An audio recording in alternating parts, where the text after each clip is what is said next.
নিজেকে চেনার এই বিশেষ বিশ্লেষণে আপনাদের সবাইকে স্বাগতম। জে এরিক অলিভারের কাজের ওপর ভিত্তি করে চলুন আজ আমরা একসঙ্গে খুঁজে দেখি কিভাবে আমরা নিজেদের আসল সত্তাটাকে আরও কাছ থেকে জানতে পারি। দেখুন, এই বিশ্লেষণটা শুরুই হচ্ছে একটা বেশ বড়সড় প্রশ্ন দিয়ে। আমরা নিজেদের সম্পর্কে যা ভাবি, আমাদের পরিচয় কি আসলেই শুধু সেটুকুই, নাকি এর আড়ালে আরও অনেক গভীর কিছু লুকিয়ে আছে যা আমরা হয়তো খেয়ালই করি না? আর এই প্রশ্নটাই মানে আসল আমিটা কে, এটাই কিন্তু আমাদের নিজেদের ভেতরের জগৎটা বোঝার যাত্রার শুরু। এই পুরো আলোচনা জুড়ে আমরা মূলত এই একটা প্রশ্নেরই উত্তর খুঁজে বের করার চেষ্টা করব। আচ্ছা, সবার আগে চলুন আত্মা বা সেলফ জিনিসটা কি তা একটু ভেঙে দেখা যাক। ছোটবেলার থেকে আমরা তো এটাই জেনে এসেছি যে আমাদের সবার ভেতরে একটা স্থির আমি আছে, তাই না? কিন্তু আমাদের এই পুরনো ধারণাগুলো কি আসলেই সত্যি?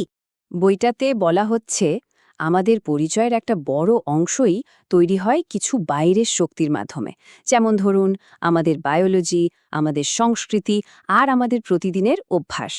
মানে আমাদের জিন যেমন আমাদের স্বভাবকে প্রভাবিত করে, ঠিক তেমনি আমরা যে সমাজে বড় হয়েছি সেটাও কিন্তু আমাদের চিন্তাভাবনাকে একটা নির্দিষ্ট দিকে চালিত করে। এই স্লাইডটা কিন্তু বেশ মজার। এখানে আমরা পুরনো ধারণার সাথে মনোবিজ্ঞানের নতুন গবেষণার একটা দারুণ তুলনা দেখতে পাচ্ছি। একদিকে সেই পুরনো বিশ্বাসটা যে আমাদের আমি জন্ম থেকে মৃত্যু পর্যন্ত একই রকম থাকে, আর অন্যদিকে আধুনিক বিজ্ঞান বলছে না, আমাদের পরিচয় আসলে একটা চলমান প্রক্রিয়া যা আমাদের অভিজ্ঞতা আর পারিপার্শ্বিকতার সাথে সাথে প্রতিনিয়ত বদলাচ্ছে। বেশ, আমাদের পরিচয় যদি সময়ের সাথে সাথে তৈরি হয় বা বদলায়, তাহলে এর মূল উপাদানগুলো কি কি? মানে কোন জিনিসগুলো আমাদের এই আমিকে আকার দেয়? চলুন পরের স্লাইডে সেটাই দেখে নেওয়া যাক। বইটি আমাদের পরিচয় গঠনের জন্য 3টি মূল স্থপতি বা আর্কিটেক্টের কথা বলছে। এগুলো হলো আমরা নিজেদেরকে নিয়ে যে গল্পগুলো বলি, আমাদের চারপাশের মানুষের চোখে আমরা নিজেদের যেভাবে দেখি, আর আমাদের মনের গভীরে লুকিয়ে থাকা কিছু অভ্যাস বা প্যাটার্ন। প্রথম স্থপতি হল আমাদের নিজেদের বানানো গল্প। এই গল্পগুলো আমাদের জীবনে একটা কাঠামো দেয়, কিন্তু অনেক সময় এই গল্পগুলোই আমাদের একটা নির্দিষ্ট গণ্ডিতে আটকে ফেলে। যেমন ধরুন, কেউ যদি মনে মনে বিশ্বাস করে যে আমি খুব লাজুক, তাহলে সে কিন্তু নতুন কারোর সাথে মিশতে স্বাভাবিকভাবে একটু ইতস্তত করবে। তার মানে আমাদের পরিচয় কিন্তু শুধু আমরাই নিজেরাই গড়ি না, আমাদের চারপাশের মানুষজন, আমাদের সমাজ, এগুলো খুব বড় ভূমিকা রাখে। বন্ধু, পরিবার বা সহকর্মীরা আমাদের সম্পর্কে যা ভাবছে বা বলছে সেটার একটা বড় প্রভাব আমাদের আত্মবিশ্বাসের উপর পড়ে।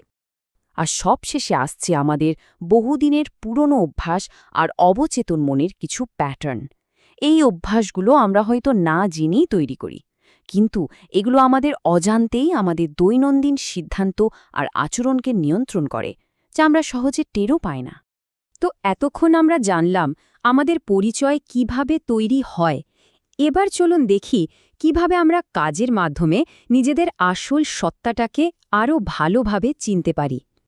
বইটির অন্যতম একটা মূল কথাই হলো এটা, আমাদের আসল পরিচয় কিন্তু শুধু চিন্তা করে পাওয়া যায় না, এটা কাজের মধ্য দিয়ে তৈরি হয়। আসল আমিকে খুঁজে পাওয়ার সবচেয়ে ভালো উপায় হলো কাজে নেমে পড়া। নিজেকে জানার জন্য শুধু ভাবলেই হবে না, আমাদের ছোট ছোট কিছু পদক্ষেপ নিতে হবে, আর দেখতে হবে তার ফলাফলটা কি দাঁড়ায়। হয়তো নতুন কোনো কাজ চেষ্টা করা বা নতুন কোনো জায়গায় যাওয়া, এই ছোট ছোট অভিজ্ঞতার মাধ্যমে আমরা নিজেদের এমন সব দিক আবিষ্কার করতে পারি যা আগে জানতামই না। বেশ, তো এই সব আইডিয়াগুলোকে আমরা প্রতিদিনের জীবনে কাজে লাগাবো কিভাবে? এখন আমরা কিছু কার্যকরী পদ্ধতির কথা বলবো, যা আমাদের আত্ম আবিষ্কারের এই যাত্রাকে আরও সহজ করে তুলবে। এখানে আমরা 4টি মূল নীতি দেখতে পাচ্ছি। প্রথম যে বিষয়টা মাথায় রাখতে হবে সেটা হলো আমাদের পরিচয় কিন্তু পাথরে খোদাই করা কিছু না, এটা সময়ের সাথে বদলায়। দ্বিতীয়ত, আমরা নিজেদের যে গল্পগুলো বলি সেগুলোর অনেক শক্তি। তৃতীয়ত, আমাদের আসল পরিচয় কথায় নয়, বরং আমাদের কাজে প্রকাশ পায়। আর সবশেষে, নিজের কাজ আর চিন্তা নিয়ে ভাবা বা রিফ্লেক্ট করা আমাদের সচেতনভাবে বদলানোর সুযোগ করে দেয়। আর এই নীতিগুলোই আমাদের একটা দৈনন্দিন রুটিন তৈরি করতে সাহায্য করে।